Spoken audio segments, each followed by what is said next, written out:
Bismillahirrahmanirrahim. Assalamualaikum warahmatullahi wabarakatuh. Ketemu lagi bersama Pak Niko. Kali ini kita di bab kelima tentang listrik dinamis. Kemarin di bab 4 kita sudah belajar tentang listrik statis. Bedanya sebenarnya tidak terlalu jauh sih antara listrik statis dan listrik dinamis. Dalam kesempatan kali ini yang akan kita pelajari adalah yang pertama konsepnya dan listrik dinamis di dalam kehidupan sehari-hari.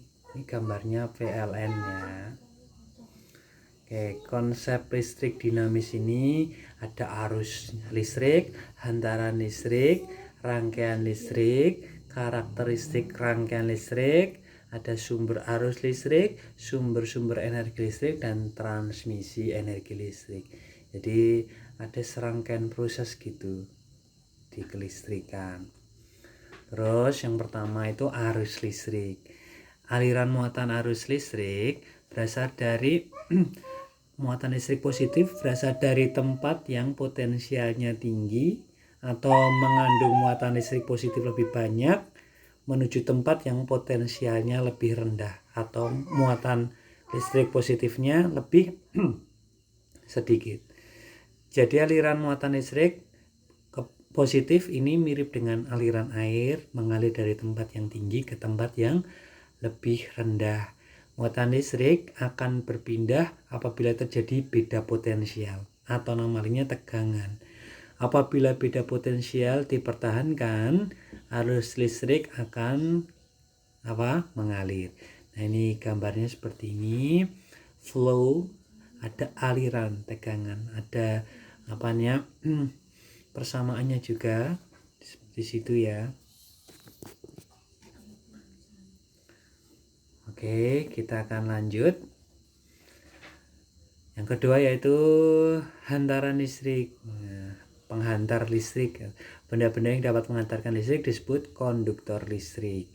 Benda-benda yang tidak dapat mengantarkan listrik atau lawannya konduktor itu isolator. Perak, tembaga, aluminium, karbon, besi termasuk konduktor. Sedangkan karet, plastik, wol, kayu termasuk isolator. Silikon, germanium, dan arsen bisa menjadi konduktor maupun isolator tergantung pada suhunya. Sehingga dia disebut dengan semikonduktor. Oke. Kemudian rangkaian listrik. Seperti di gambar itu ada rangkaian seri dan rangkaian paralel. Itu seri itu berderet-deret, paralel itu seperti tumbuk-tumbuk gitu ya. Kemudian kalau rangkaian pada baterai seperti ini, baterainya yang seri dan baterainya yang paralel atau seri paralel.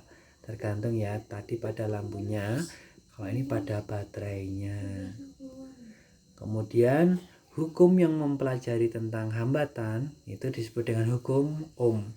Jika arus listrik melalui suatu penghantar pada suhu tetap, kuat arusnya berbanding lurus dengan beda potensial yang terdapat pada kedua ujung penghantar tersebut.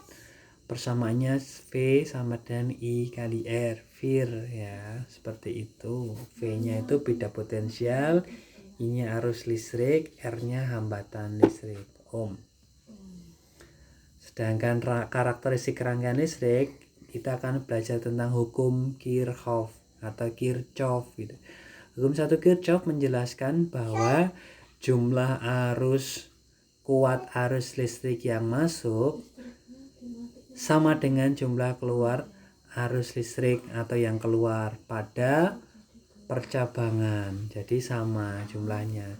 Ini bisa kita lihat di sini I1, I2 masuk, I3, I4, I5 keluar. Jadi I masuk harus sama dengan I keluar gitu.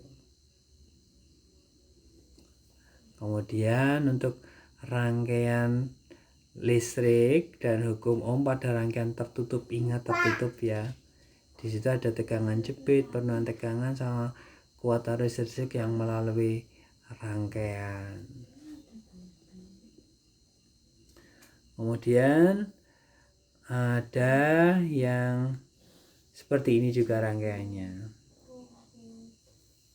Untuk susunan seri dari hambatan atau resistor, ingat seri itu ditambah ya, total berarti untuk menghitung R total tinggal ditambahkan R1 tambah R2 tambah R3 total tinggal ditambahkan. Sedangkan kalau yang paralel itu cara menghitungnya diseper, jadi 1/R1, 1/R2, 1/R3.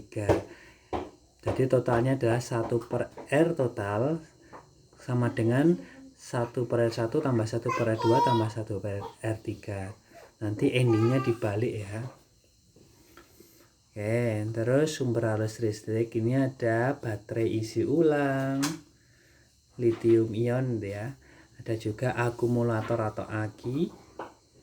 Kemudian sumber-sumber energi listrik ada biogas, energi nuklir, bahan bakar gas hidrogen, gelombang air laut, piezoelektrik, energi air, energi matahari, dan energi angin. Ini sumber-sumber energi listrik seperti di gambar ini. Oke, panel surya itu untuk energi matahari ya. Untuk transmisi energi listriknya, di sini ada transmisi listrik dengan sistem tegangan rendah dan tegangan tinggi. Bagian-bagiannya seperti ini, transmisi jarak jauh. Oke. Keuntungan sistem pada sistem tegangan rendah dapat mengurangi tingkat bahaya. Jadi bahayanya diminimalisir. Cuman ada beberapa kerugian, misalnya makin besar arus listrik yang lewat, makin besar pula energi listrik yang hilang karena berubah menjadi panas. Terus energi panas yang besar dapat melelehkan kabel transmisi, itu kerugiannya. Kalau tegangan tinggi, kerugian sistem transmisi listrik tegangan tinggi, bahayanya tinggi. Sehingga kabel transmisi harus diletakkan di tiang-tiang yang tinggi dan harus dilewatkan di daerah yang tidak padat penduduknya. Sutet, pernah dengar sutet kan? Nah itu. Terus keuntungannya, tegangan listrik tinggi arusnya kecil. Semakin kecil arus listrik yang melewati penghantar, energi panas yang hilang semakin kecil. Itu sih keuntungannya. Nah contoh soalnya untuk menghitung hambatan tinggal ditambahkan. Kemudian untuk menghitung kuat arusnya dimasukkan rumus VIR dan tegangannya tinggal dihitung menggunakan persamaan. Untuk penggunaan listrik dalam kehidupan sehari-hari, contohnya di sini gambar ini panel surya untuk menghasilkan energi listrik dari energi matahari ya. Kita bisa lihat penggunaan energi listrik, upaya penghematan listrik dan pencegahan bahaya listrik. Nah, untuk penggunaan energi listrik di lingkungan sekitar biasanya kita menggunakan ini, alatnya? Sekring.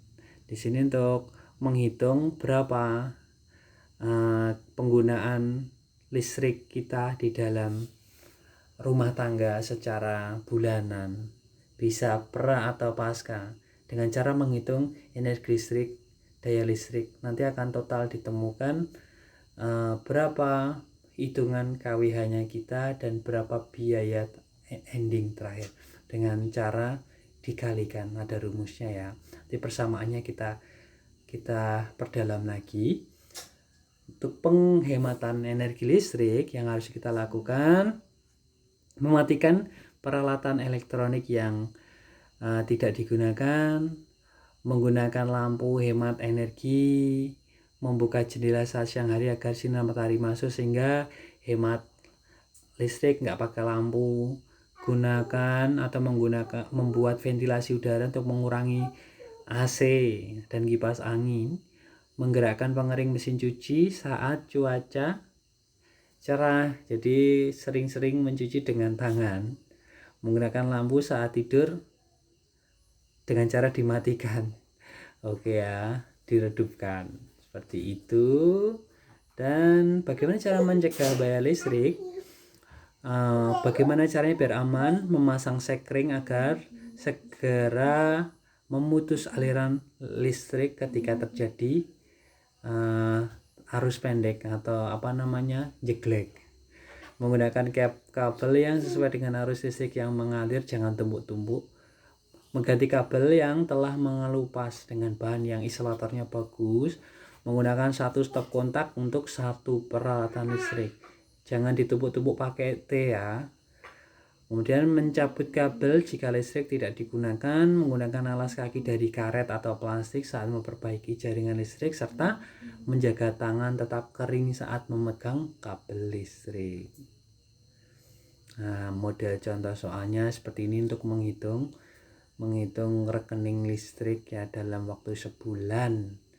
Ya, itu. Terima kasih, sampai ketemu nanti di bab ke-6. Wassalamualaikum warahmatullahi wabarakatuh.